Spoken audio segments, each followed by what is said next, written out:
White is best, pure as all. My, what's this? True beauty is pure. Did you find a verse for me? There is no verse. I'm happy. I don't need one. Fallen is Babylon the Great. She has become the dwelling place for demons, a haunt for every unclean spirit, a haunt for every unclean bird, a haunt for every unclean and detestable beast. And I punished them so often in all of Sarajas, and tried to make the blasphemy, and in raging fury against them, I prospected them, and even in the foreign cities. If we confuse our sins, he is faithful, and to forgive us our sins, and to cleanse us from all unrighteousness. Any one of those would have sufficed. I'm not sad. I'm not in pain. I'm not letting a demon into my home unknowingly. She has changed.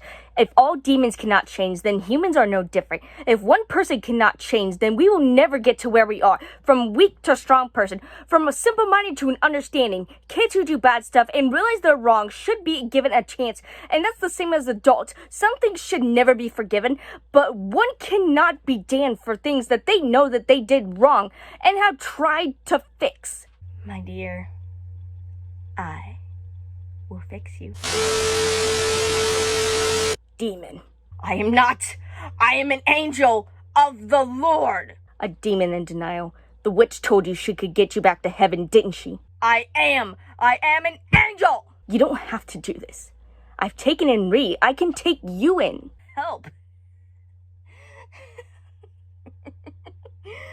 I'm a mortal being. I love my job. I loved God to death. I did nothing but beg to be his one and only, who he saw day and night. He called me greedy. If that is what I am, then so be it.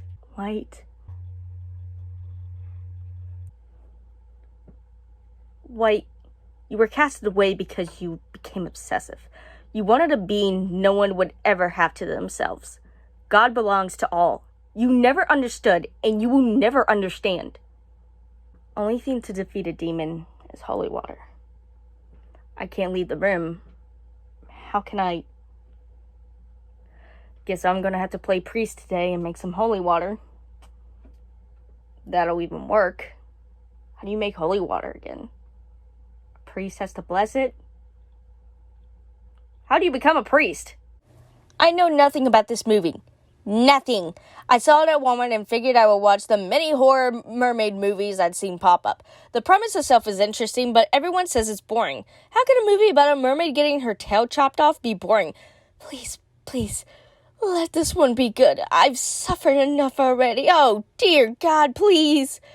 Two fishermen began talking about mermaids as one of the men is thinking about cutting off a mermaid's tail for money. Wouldn't the whole mermaid be much more? Well, whatever. He ends up capturing one in his rope. She is beaten and nearly tied up, but one of the fishermen is caught by the rope and is wrapped around her and is pulled into the water. The other fisherman began shooting at the mermaid. Way to think about your friend. And he's shot. Here come the sharks! The mermaid is caught in the net once more and her tail is chopped off into where the fish storage is kept. How is she not dead? I have no clue. While this was happening, a local boater snuck onto the boat and just watched. Didn't help or anything, but watched. I mean, help a mermaid that could kill you or get shot. Lose, I say. The boater is found and held at gunpoint. His name is Dr. Byer, a psychiatrist. Dr. Byer says he's interested and offers him a deal. With a little bit of debating, the deal is made. The tail is somehow dragged back into the water and the guy is hit by Dr. Byer, as well as giving him an axe to the back. We then go to Dr. Byer's psychiatric place, and it's filled with people who just seem to be drinking, smoking, playing cards, and watching movies. But we see that these girls are not normal, or one is stuck between the half-fading effect. The fading girl finds the mermaid, and she's crying in the hall. She goes to tell the others, and okay, so she may be a ghost, and June can see her? So these people are mutants, or have powers? Later on, it's confirmed otherwise, but oopsie doopsie. That's from editing me.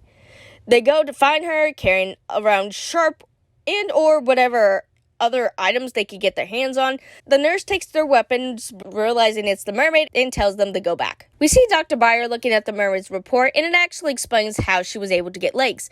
You see, she was able to regrow her tail back, which, holy hell, the images I can't show you are so cool. But instead of a tail, which I assume would happen if she was at sea, she grows legs, but sadly can't walk since she never learned. The girls hear a mermaid's cry and go to investigate.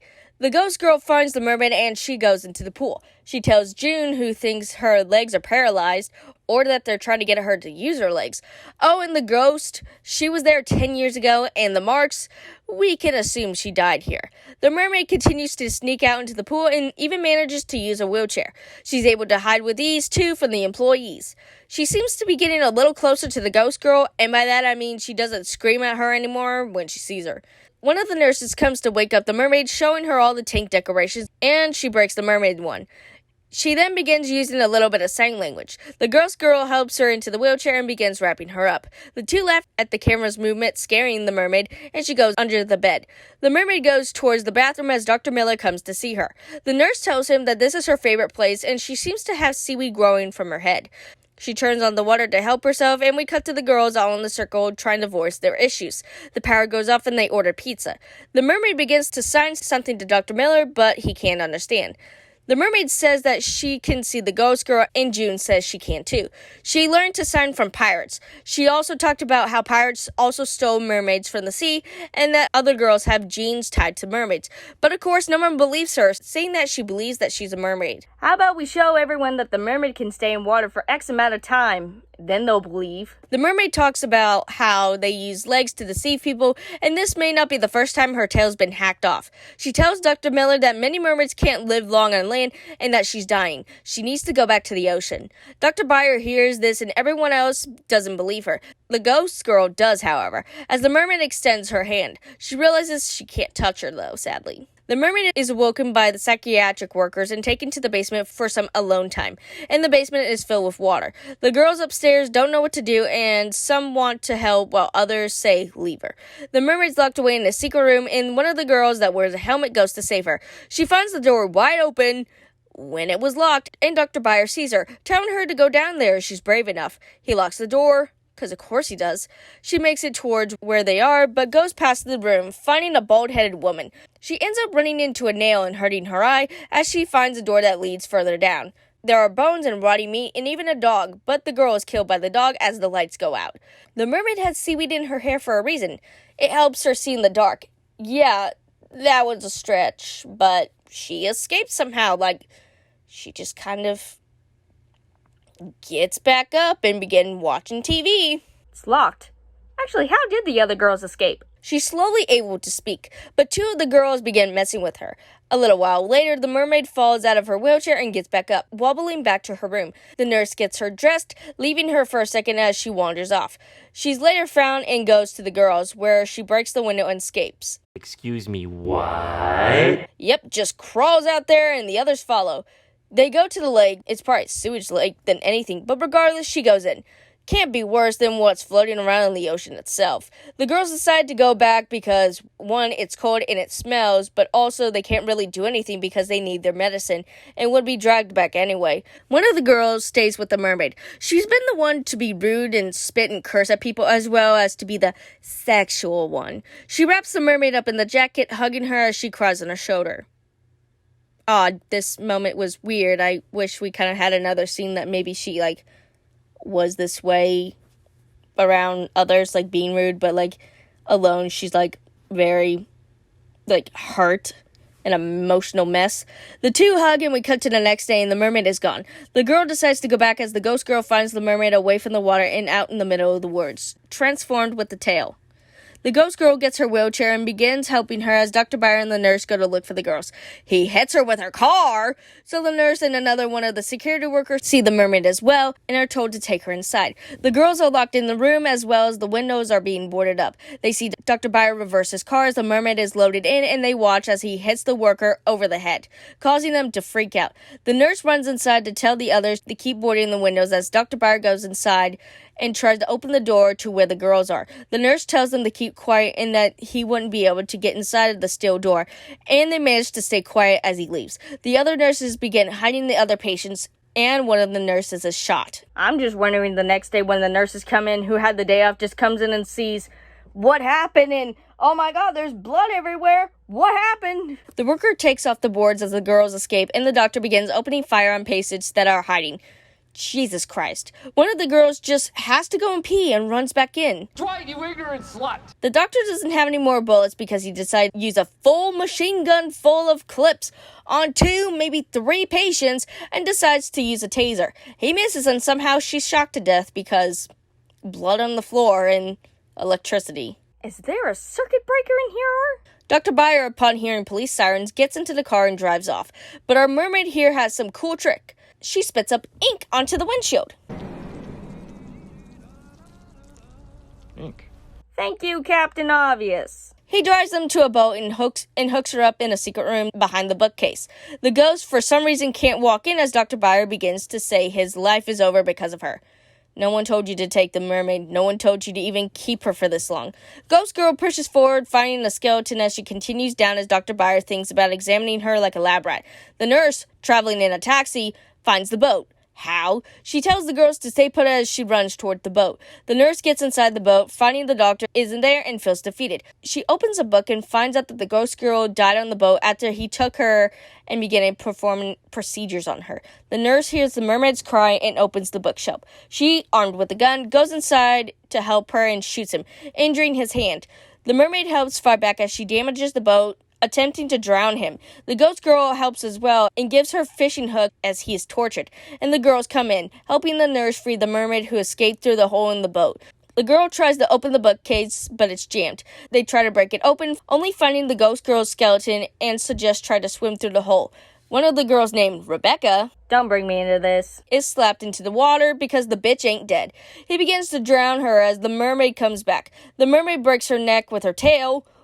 That's badass. The boat continues to sink more and more, but are saved by the mermaid who breaks the roof open. They escape, but sadly Rebecca dies and everyone runs in an open cave. The mermaid falls behind and thanks them as the one mean girl asks if one of the girls are like her, and she points to June, since she can see ghosts. And yeah, I don't know what else. She does not show any interest in, maybe water, fish, anything marine-like, or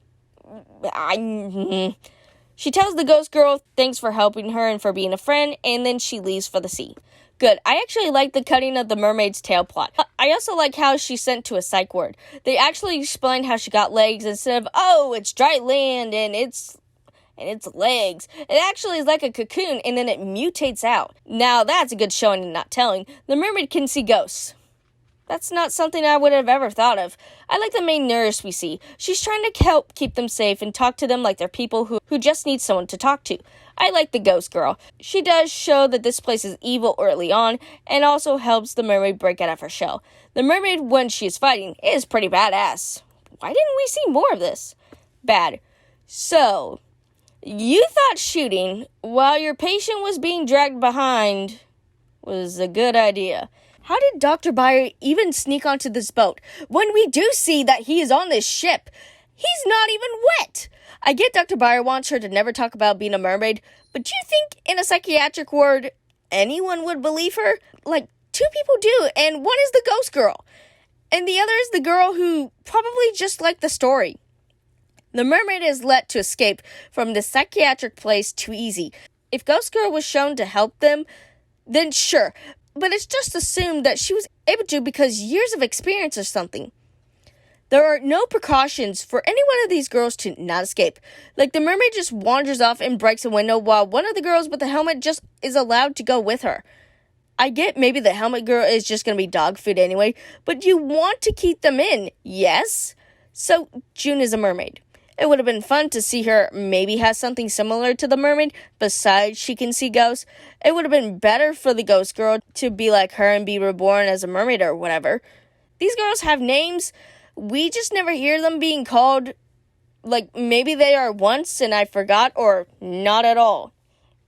Also, I just kind of thought of this, but like, So there's a dog in the basement. Are they killing people off easily? Is he killing people that aren't in this psychiatric place? Like, logically, now, because that one girl with the helmet, she may be a good source of food for like 1 or 2 days. Are people that get locked in there just like next? Also, there are police reports that like have to be filed. I get some of the psychiatric patients aren't probably going to be filed for. Well, they are teenagers, maybe. The one that we do know who's been there for a minute was the girl who, like, reread the same love story and had been there for 2 years. And then I also ask again, he's done this to multiple people. I actually would have liked to have seen that there are multiple girls in there. Like, the one girl that was in the far back was bald. What's her story? What are all these people's story? Why did he just take one of these girls and just leave their skeleton in the boat? Wouldn't have people been like, ew, what's that smell? We know the smell of rot, but also it's a fishing boat, so I guess it really wouldn't matter. That should do the trick. It smells like water. Hopefully this works. Blessed be, my child. Tip of the penis to you too, White. I don't need religion to be happy. I don't need someone to give me a reason why I am or am not happy. My life is finally going back to normal after so much shit has happened to me. I'm not going to let some demon tell me what I can and can't do, or make them convert me because it'll make me happy. If you can't accept that, then heaven can and will not accept you.